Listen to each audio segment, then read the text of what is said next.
لله الأسماء الحسنى فادعوه بها وذروا الذين يلحدون في أسمائه سيجزون ما كانوا يعملون.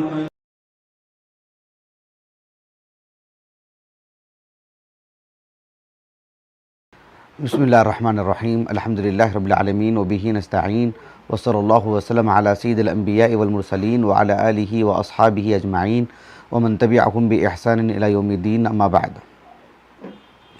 اللہ رب العالمین کی توفیق خاص اور اس کے فضل و کرم سے اللہ سبحانہ و تعالیٰ کی صفات علیہ اور اس کے اسماء حسنہ سے متعلق آج اور آنے والے درس میں جس موضوع پر گفتگو ہوگی اللہ تعالیٰ کی جس صفت سے متعلق وہ ہے البسط القبض. اللہ سبحانہ و تعالیٰ کی جو اسماء حسنہ ہیں اس میں سے الباسط القابض. آج کیونکہ یہ دونوں ملتے جلتے ہیں، جو لوگ ہمارے یہ دروس کا سلسلہ جو مسلسل سنتے آ رہے ہیں، ایک درس تھا جو ہم نے لاک ڈاؤن میں دیا تھا، گھر میں ریکارڈ کیے تھے ہم لوگ. وہ درس تھا اللہ رب العالمین کے اسماء حسنہ میں سے المعطی المانع. تو المعطی المانع کو مطلب ایک ساتھ ہی پڑھنا چاہیے. اللہ رب العالمین کے تعارف میں گویا کہ ایک طرح سے ہم صحیح تعارف نہیں کروا رہے ہیں، صرف المعطی یا المانع ایسے اللہ کا تعارف کروائیں گے. المعطی المانع. تو اللہ سبحانہ و تعالیٰ کے اسماء حسنہ میں سے کچھ ایسے نام ہیں جن کو مفرد نہیں بیان کرنا چاہیے. اللہ رب العالمین نے اس نام کو جس نام کے ساتھ بیان فرمائے ہیں حمید مجید، اس طرح سے اللہ رب العالمین کے ان ناموں کا ذکر کرنا چاہیے، مفرد بھی سمجھانے کے لیے، بیان کرنے کے لیے، جاننے کے لیے. لیکن جب تعارف ہوگا تو ان دو ناموں کے ساتھ ایک ساتھ. تو اس میں سے آج کا جو یہ ہے البسط القبض، تو آج انشاءاللہ تعالی البسط اس سے متعلق پڑھیں گے انشاءاللہ. اللہ سبحانہ و تعالیٰ نے اپنے صفات میں البسط کا بھی ذکر فرمائے ہیں، اور اللہ رب العالمین کی صفات ذاتیہ میں سے جس کو کہتے ہیں نا صفات خبریہ، اللہ رب العالمین کے لیے عین، اللہ رب العالمین کے لیے یدان، تو اللہ تعالیٰ نے اپنی صفت ید سے اس کو جوڑے ہیں البسط کو. آگے سمجھاؤں گا انشاءاللہ تعالیٰ.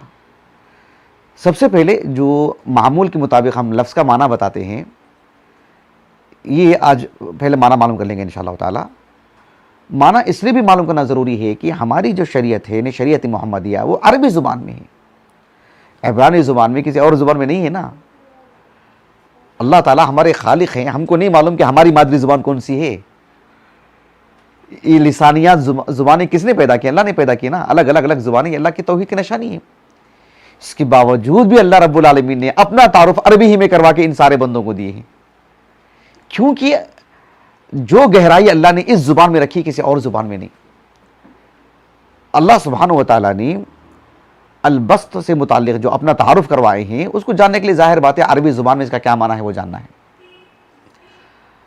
ایک 4 صدی کے ایک لغوی ہیں، بلکہ بہت عظیم شخصیت، بہت عظیم عالم دین، احمد ابن فارس رحمہ اللہ، جو ابن فارس سے جانے جاتے ہیں. کئی کتابوں کے مصنف ہیں، لیکن یہ کتاب آپ کی بہت مشہور، معجم مقاییس اللغہ، ہمارے پاس ہے 5 جلدوں میں. اس میں آپ نے بتایا کہ بسط کا معنی کیا ہے. کہا کہ الباء والسین والطاء یعنی بسط. اس کا بنیادی طور پر ایک ہی معنی. کہا کہ امتداد الشیء فی عرض او غیر عرض، مطلب کسی چیز کو پھیلانا، چاہے آپ طول میں پھیلائیے، چاہے آپ عرض میں پھیلائیے، چاہے اسے لمبا کیجئے، چاہے اسے چوڑا کیجئے. پھیلانے کا معنی بنیادی طور پر اس کا جو بنیادی طور پر معنی آتا ہے عربی زبان میں آتا ہے البساط. البساط کہتے ہیں عربی زبان میں ما یبسط، جیسے کوئی چادر ہے ہم نے بچھا دیا، کہتے ہیں کہ اس کو کہتے ہیں البساط. جیسے اللہ تعالیٰ نے سورۃ نوح میں کہا نہیں واللہ جعل لکم الارض بساطا، اللہ نے تمہارے لیے زمین کو بچھا دیا ہے. تو زمین کو اللہ نے جس انداز میں بنائے ہیں اس کے لیے الگ الگ الفاظ آئے ہیں، کیونکہ اس کی مختلف شکلیں، صورتیں اللہ تعالیٰ نے بنانے میں رکھے ہیں. تو ایک اس کو جو پھیلا کے رکھے ہیں اس کو اللہ نے وہاں پر بیان فرمائے بساط. عربی زبان میں جب کہتے ہیں کہ ید فلان بسطہ، کیا مطلب اس کا؟ مطلب یہ کہ وہ شخص یعنی بہت یعنی وہ اس کا ہاتھ ایسا ہے جو بالکل کھلا ہے, ہمیشہ خرچ کرنے والا, منفاق, ہمیشہ خرچ کرنے والا شخص. تو بنیادی طور پر عربی زبان میں جب کہتے ہیں البسطۃ فی کل شیء, کسی بھی چیز میں پھیلاؤ کا معنی آتا ہے تو السعۃ یعنی پھیلاؤ کا معنی, السعۃ قرآن مجید میں ہے نہیں, وزادہ بسطۃ فی العلم والجسم, سورۃ البقرہ میں اللہ سبحانہ و تعالیٰ نے طالوت کو کس انداز میں بنائے تھے, جسمانی اعتبار سے بھی بہت ہی مطلب صحت مند اور موٹے تازے, اور علمی اعتبار سے بھی. ایک شخص کا نام لیتا ہوں, اگر آپ پہچانتے ہیں تو میں سمجھتا ہوں سب پہچانتے ہیں, سب پہچانتے ہوں گے. میں نہیں کہتا کہ وہ بر صغیر کے, میں کہتا ہوں کہ وہ عالمی سطح کی شخصیت ہیں. علامہ احسان اللہ ظہیر رحمہ اللہ, بسطۃ فی العلم والجسم, ایک مثال میں آپ کو بتا رہا ہوں. تو یہ بنیادی طور پر اس کے اندر یہ معنی آتا ہے, یعنی البسطۃ فی کل شیء, کیا مطلب السعہ, کسی بھی چیز میں. ایک بات یہ بھی معلوم کر لیں کہ عربی زبان میں جو البسط کا لفظ ہے وہ ہے نقیض القبض, اس کا ضد آتا ہے القبض, الباسط القابض. البسط کا معنی جان لیں گے, اس کا معنی آتا ہے النشر کے, پھیلنا, پھیلانا. تو بنیادی طور پر وہ جس کی جو ضد ہے وہ ہے القبض. یہ ذہن میں رکھ لیں گے تو پھر انشاءاللہ آنے والا درس سمجھ میں آئے گا. اب میں آپ کو دلائل بتاتا ہوں کہ اللہ رب العالمین کی صفت البسط جو قرآن مجید میں ہے یا بطور اسم, کیونکہ جو اللہ کا جو نام ہوتا ہے نا, خود بخود اس سے اللہ کی صفت بنتی ہے, خود بخود. اللہ سبحانہ و تعالیٰ کا ایک نام ہے الودود, تو اللہ رب العالمین کی صفت اس سے بنتی ہے الود. لیکن اللہ تعالیٰ کی جہاں صرف صفت بیان ہوتی ہے اس سے اللہ کا نام نہیں بنایا جاتا. تو البسط اللہ تعالیٰ کی صفت قرآن میں ہے, نام کے طور پر نہیں ہے, نام حدیث میں مذکور ہے.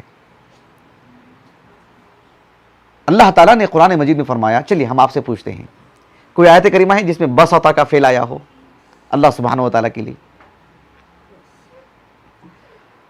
اللہ رب العالمین نے سورۃ البقرہ میں بیان فرمایا, من ذا الذی یقرض اللہ قرضا حسنا فیضاعفہ له اضعافا کثیرہ واللہ یقبض ویبسط والیہ ترجعون. ایک ساتھ دونوں دیکھ رہے ہیں آپ, واللہ یقبض ویبسط.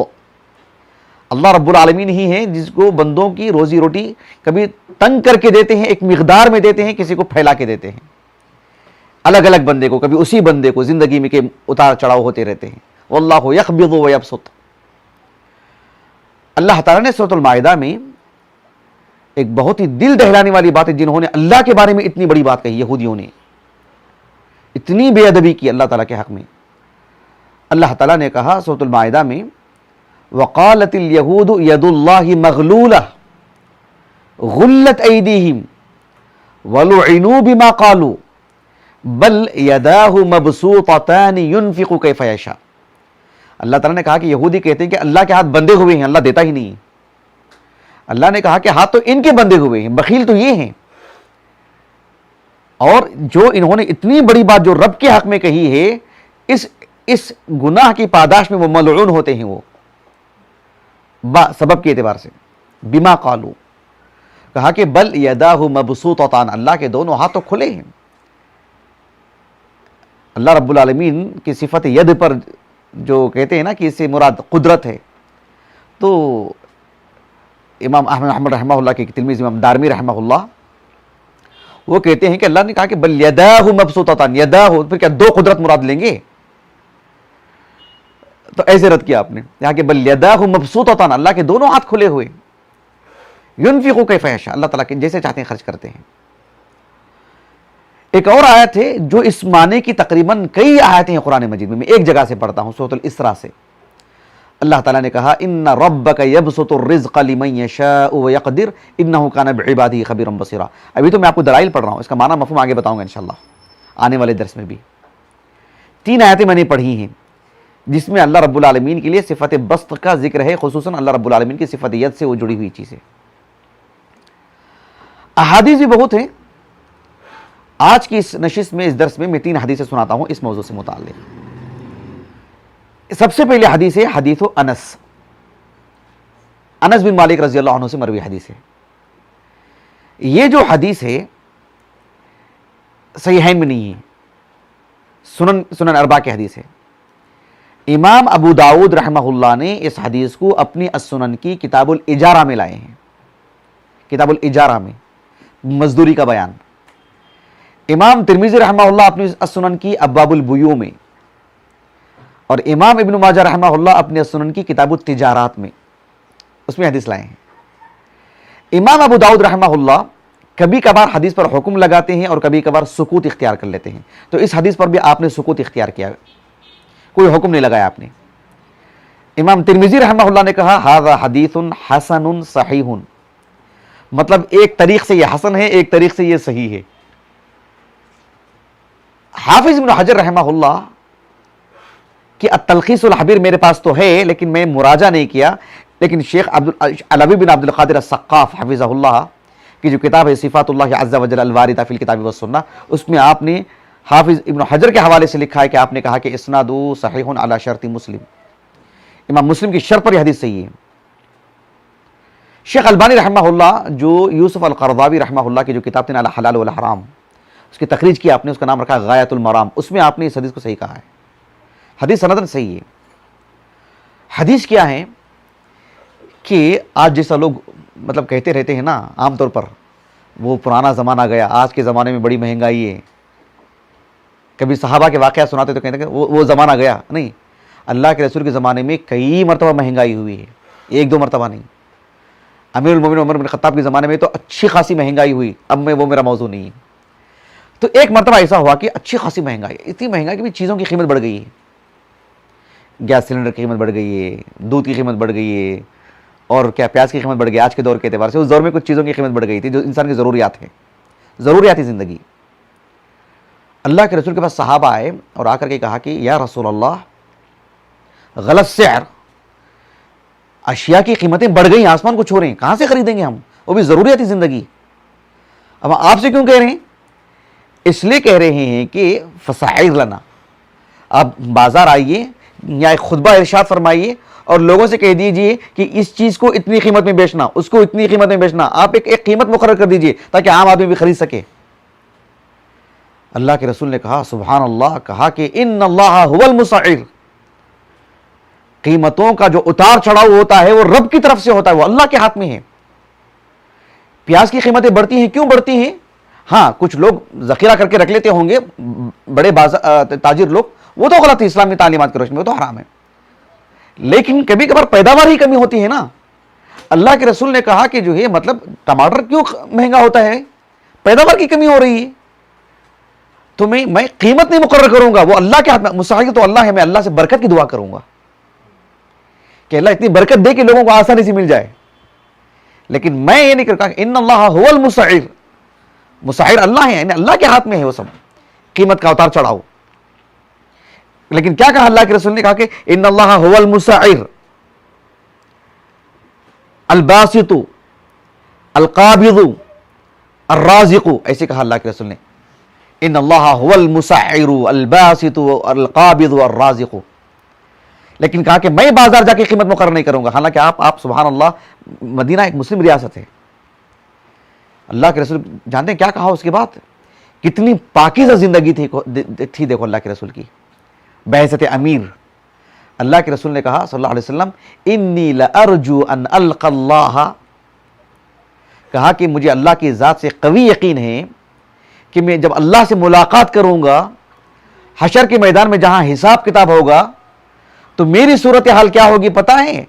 کہا کہ وَلَيْسَ أَحَدٌ مِّنْكُمْ يُطَالِبُنِي بِمَظْلِمَةٍ، کہا کہ کل قیامت کے دن کوئی میرے مد مقابل نہیں رہے گا، فی دم ولا مال، نہ خون کا مطالبہ کرنے کے لیے کوئی میرے مقابل آئے گا، نہ مال کا مطالبہ کرنے کے لیے کوئی میرا مقابل ہوگا. اتنی پاکیزہ زندگی. میں ایسا کسی پر ظلم کر کے نہیں جاؤں گا کہ میں نہ تاجر پر ظلم کروں گا بیچنے والے پر، نہ خریدنے والے پر ظلم کروں گا. میں مسائل اللہ ہے، میں بس یہی اصل ہے. ہمارے ملک میں ٹماٹر مہنگا ہو جاتا ہے تو بازار میں روڈ پہ دھرنا دیتے ہیں. اسلامی تعلیمات کی روشنی میں ایسا نہیں معاملہ. میں ملک کے آئین کی بات نہیں کر رہا ہوں. ہمارے اس ملک میں جو ہے جب تک مطلب چیخ پکار نہیں ہوگا، شور شرابہ نہیں ہوگا، راستے بلاک نہیں کریں گے تو لوگ جاگیں گے نہیں. ہمارے ملک کی صورتحال اسلامی تعلیمات کی روشنی میں یہ ہے کہ آپ کو بھوک لگ رہی ہے تو آپ رب سے مانگے، یہ مانا. آپ کا جیب خالی ہے تو آپ رب سے مانگے، یہ مانا اس کا. بات واضح ہو گئی. تو اس حدیث میں اللہ کے رسول نے کہا کہ اللہ رب العالمین کا نام بتایا کہ الباسط بتایا، اللہ کا نام ہے، اللہ کے تعارف میں کہا. ایک اور حدیث ہے صحیح مسلم کی، امام مسلم رحمہ اللہ نے کتاب الصلاۃ المسافرین وقصرها میں اس حدیث کو لائے ہیں. یہ حدیث ابی ہریرہ ہے. اس حدیث کو سمجھنے میں تھوڑی سی دشواری ہوگی کیونکہ میں آگے ایک بات بتانے جا رہا ہوں. ابو ہریرہ رضی اللہ عنہ کہتے ہیں، معروف حدیث، اللہ کے رسول نے کہا صلی اللہ علیہ وسلم، ان اللہ ينزل اللہ تبارک و تعالی فی السماء الدنیا لشطر اللیل او لثلث اللیل الاخر، کہ اللہ سبحانہ و تعالی رات کے آخری حصے میں آسمان دنیا پر نازل ہوتے ہیں. اللہ رب العالمین اس کی کیفیت ہمیں نہیں بتائے ہیں، اللہ تعالی نازل ہوتے ہیں اللہ کی شان کے مطابق. اللہ سبحانہ و تعالی آسمان دنیا پر نازل ہوتے ہیں اور اللہ تعالیٰ کہتے ہیں کہ فَمَن يَدْعُونِي فَأَسْتَجِيبَ لَهُ، کون ہے جو مجھ سے دعا کرے گا کہ میں اس کی دعا کو قبول کروں گا. اس لیے کہ وہ نیند کی لذت ہوتی ہے، گہری نیند ہوتی ہے، غفلت بھی ہوتی ہے، اس وقت اٹھنا بھی آسان نہیں ہے، اور اس وقت اٹھنے والا جو ہے مطلب سچ مچ اسے بڑی حاجت ہوتی ہے، تبھی انسان اس وقت اٹھتا ہے کہ اتنی حاجت. ظاہر بات ہے وہ اپنے آپ کو سمجھے گا کہ میں فقیر ہوں اور اللہ غنی ہے، اور واقعی اندر میری ضرورت ہے، میرے اتنے گناہ ہیں کہ جو ہے مطلب اس وقت اٹھے گا تو اس کا اخلاص کی دلیل ہے اس کی وہ، اور وہ مطلب بس رب سے جڑنے کے لیے اٹھ رہا ہے وہ. تو کہا کہ اس وقت جو اٹھے گا میں اس کو دے دوں گا. او یسألونی فأعطیہ، یا مجھ سے کچھ سوال کرے، کچھ بھی مانگ لے، میں اسے دے دوں گا جو بھی جائز چیز ہے. اچھا، یہاں تک جو حدیث ہے امام مسلم رحمہ اللہ نے اس حدیث کو اتنا ہی بیان کیا ہے. اس کے بعد امام مسلم رحمہ اللہ نے حدیث کا ایک اور قطعہ بھی بیان کیے ہیں، لیکن اسے ایک الگ سند سے بیان کیے ہیں. وہ میں آپ کو سمجھانا چاہ رہا ہوں تاکہ امام مسلم رحمہ اللہ نے جس انداز میں بتائے ہیں تاکہ میں بھی آپ کو اس انداز میں بتاؤں. امام مسلم رحمہ اللہ نے اس حدیث کو دو سندوں سے لائے ہیں. کتنی؟ ایک سند نازل، ایک سند عالی. ایک سند عالی ایسا کرنا چاہیے، ایک سند عالی، ایک سند نازل. سند عالی کا مطلب یہ ہوتا ہے کہ امام مسلم اور رسول اللہ کے درمیان کم سے کم افراد ہوں. اس میں 4 افراد ہیں، اور امام مسلم رحمہ اللہ نے اس حدیث کا جو آخری حصہ ہے اسے سند نازل سے لائے ہیں. سند نازل میں ایک فائدہ بتانے کے لیے کہ اس میں وہ لفظ ہے جو مجھے آج بتانا ہے.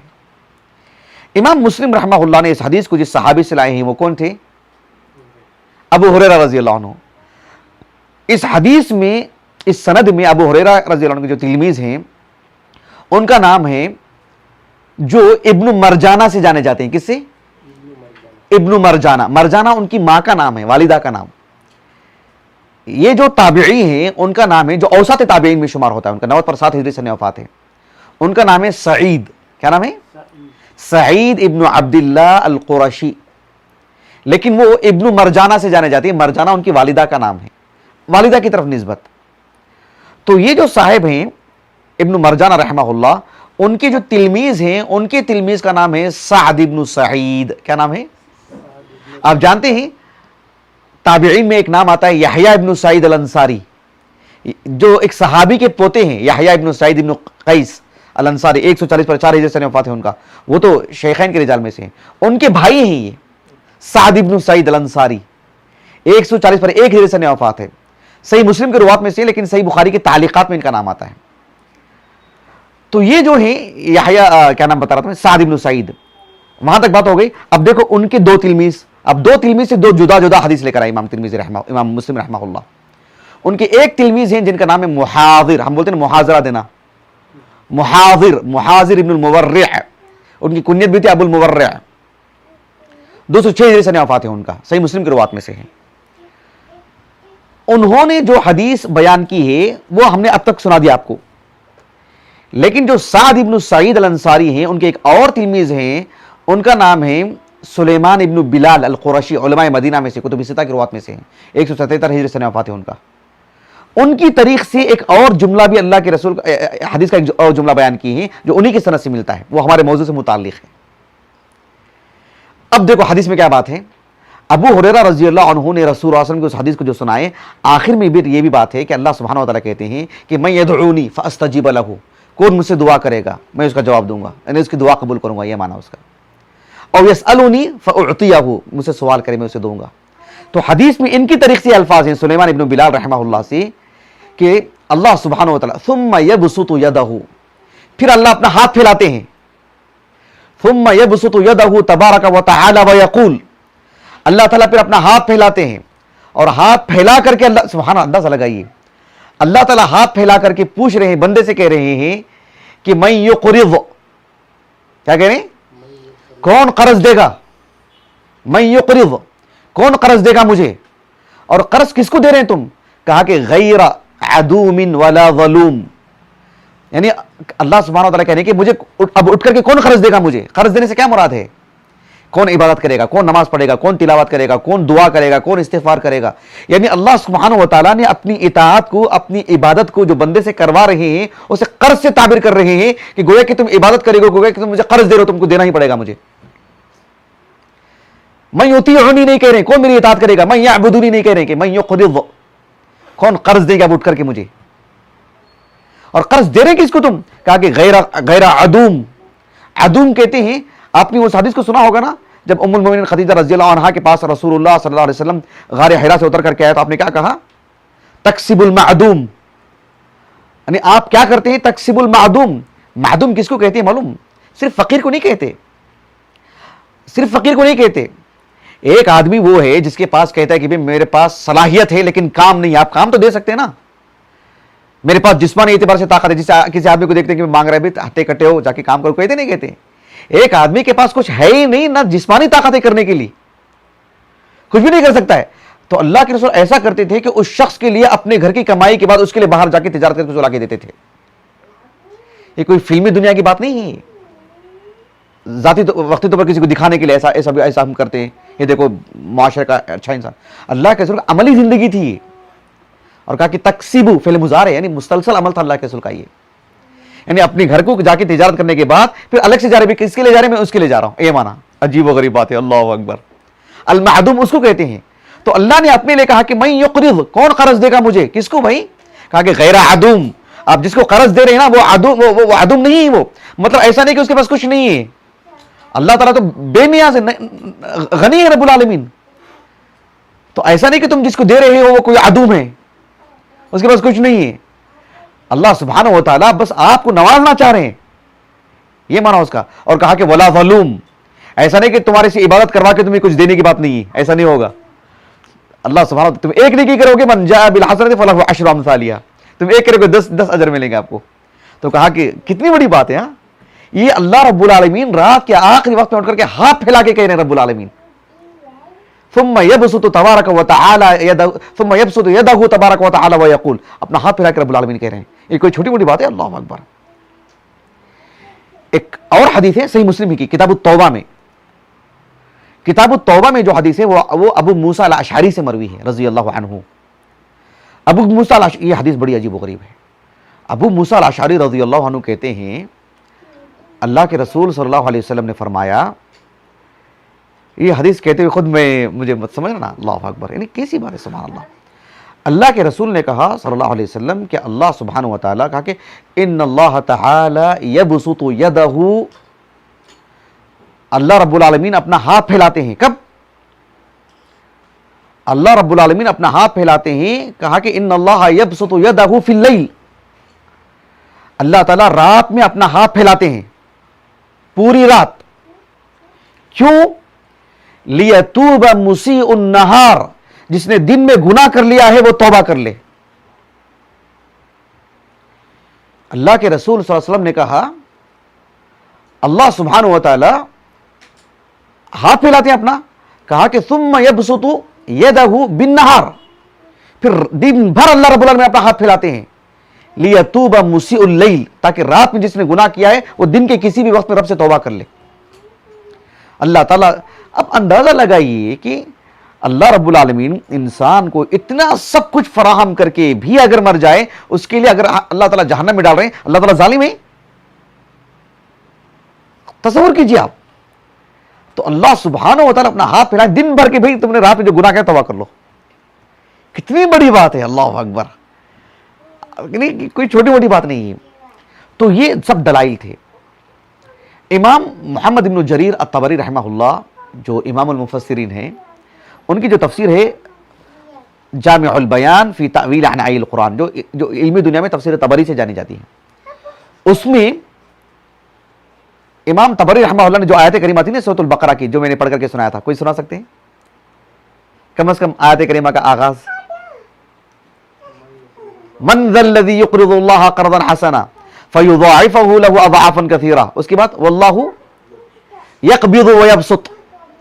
اس کا معنی آپ نے بتایا کہ واللہ یقبض, یقبض کا معنی کیا؟ تو آپ نے کہا کہ یقطر, کیا کہا؟ یقطر بقبضہ الرزق عمن یشاء من خلقہ. اللہ رب العالمین اپنے بندوں میں سے جس کو چاہتے ہیں روزی روٹی تنگ کر کے دیتے ہیں. کیوں؟ یہ دنیا امتحان گاہ ہے, قرار گاہ نہیں ہے. اللہ رب العالمین کا انتہائی درجے کا نافرمان بندہ ہوگا, اللہ تعالیٰ اسے خوب پھیلا کے دیں گے. اور اللہ رب العالمین کا کوئی پسندیدہ بندہ ہوگا, جیسا کہ جابر رضی اللہ عنہ کہتے ہیں اپنی خندق کے موقع پر اپنی بیوی سے آ کے کہتے ہیں, خندق کے موقع پر پورے صحابہ مشغول تھے نا, آ کے اپنی بیوی سے کیا کہتے ہیں معلوم؟ جابر رضی اللہ عنہ, صحیح بخاری کی روایت ہے, کہا کہ گھر میں کچھ ہے کیا کھانے کے لیے؟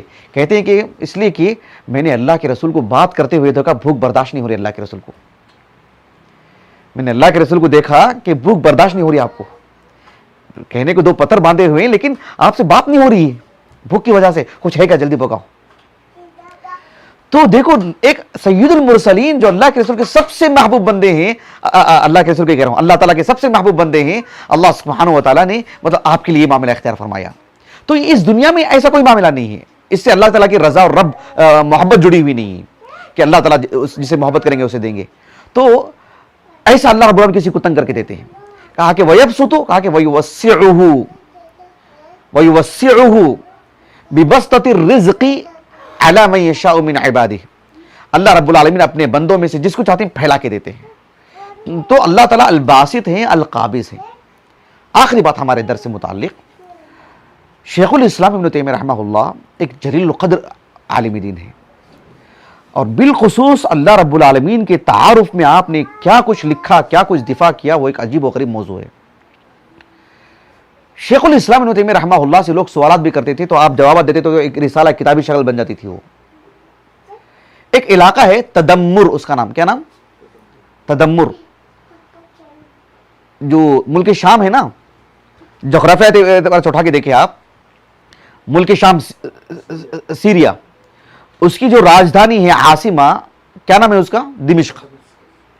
دمشق کا جو اوپری حصہ ہے نا, کچھ اوپر اگر آپ دیکھیں گے, جیسے مثال کے طور پر بنگلور سے مطلب حیدرآباد لے لیجیے آپ, تو اگر نقشے میں اٹھا کے دیکھیں دمشق کے اوپر تو ایک علاقہ آتا ہے حمص. حمص بہت ہی تاریخی مقام, کسی دور میں بہت بڑا مقام, تاریخی شہر ہے.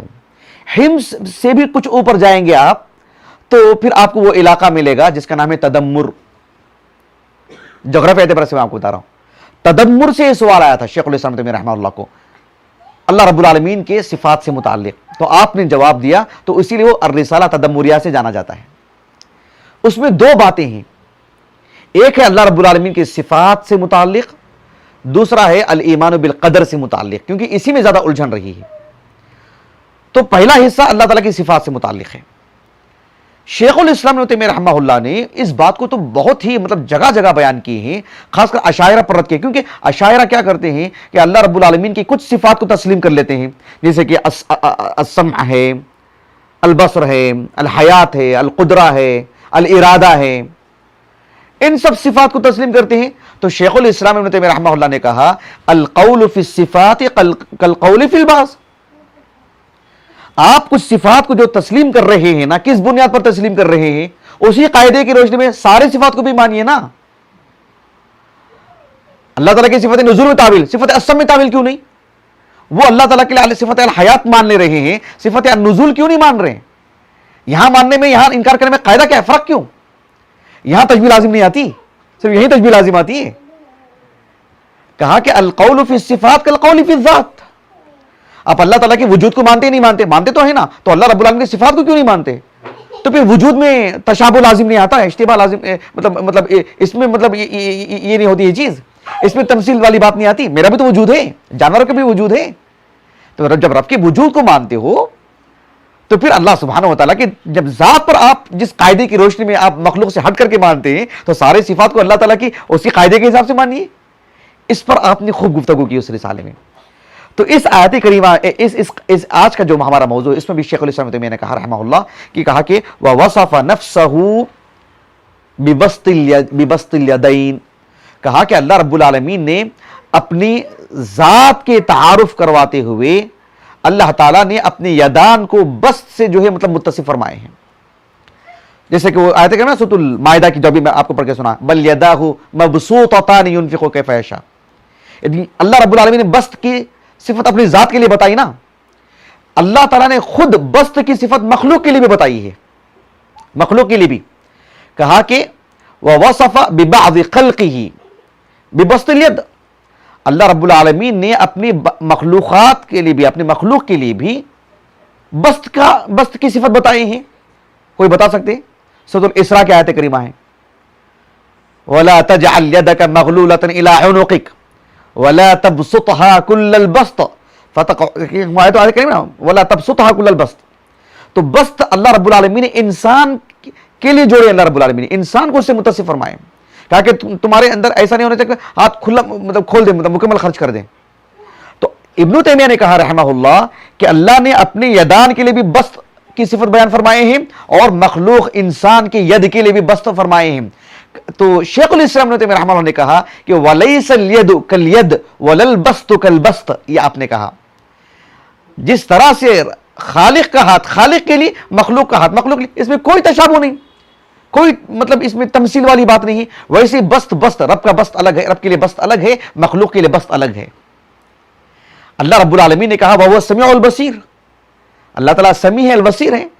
اور سورۃ الدہر کی دوسری آیت کریمہ کیا ہے, اِنَّا خَلَقْنَا الْإِنسَانَ مِن نُطْفَةٍ أَمْشَاجٍ نَبْتَلِيهِ, دوسری آیت کریمہ فَجَعَلْنَاهُ سَمِيعًا بَصِيرًا, ہم نے انسان کو سمیع اور بصیر بنائے. تو انسان اللہ سمیع اور سمیع البصیر ہیں, انسان السمیع البصیر ہیں. اللہ کے لیے ید ہے, بندے کے لیے ید ہے. اللہ کے لیے بسط ہے, بندے کے لیے بسط ہے. کہا کہ وَلَيْسَ الْيَدُ كَالْيَدِ وَلَا الْبَسْطُ كَالْبَسْطِ, یہ بات ابن تیمیہ نے کہی رحمہ اللہ.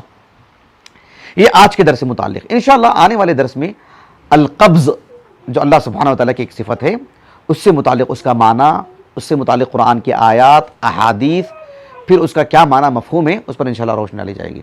اللہ تعالیٰ سے دعا ہے کہ اللہ رب العالمین اس کے اسماء حسنہ, اس کے صفات اولیاء کو پڑھنے کے اللہ ہمیں سعادت دے, توفیق دے. اور پڑھنے کا جو فائدہ ہونا چاہیے کہ اللہ رب العالمین سے محبت ہو, اللہ کی نافرمانیوں سے مطلب انسان دور بھاگے, خوف کھائے, اللہ کی پکڑ سے خوف کھائے, اللہ سے محبت کرے. اور اللہ سبحانہ و تعالیٰ کا جو بسط کا جو معاملہ ہے اس کے حصول کے لیے اللہ تعالیٰ ہمیں وہ مواقع عطا فرمائے. اللہ تعالیٰ ہماری اس نشست کو ہمارے لیے ذخیرہ آخرت کرے. سبحانک اللہم و بحمدک اشہد ان لا الہ الا انت استغفرک و اتوب الیک.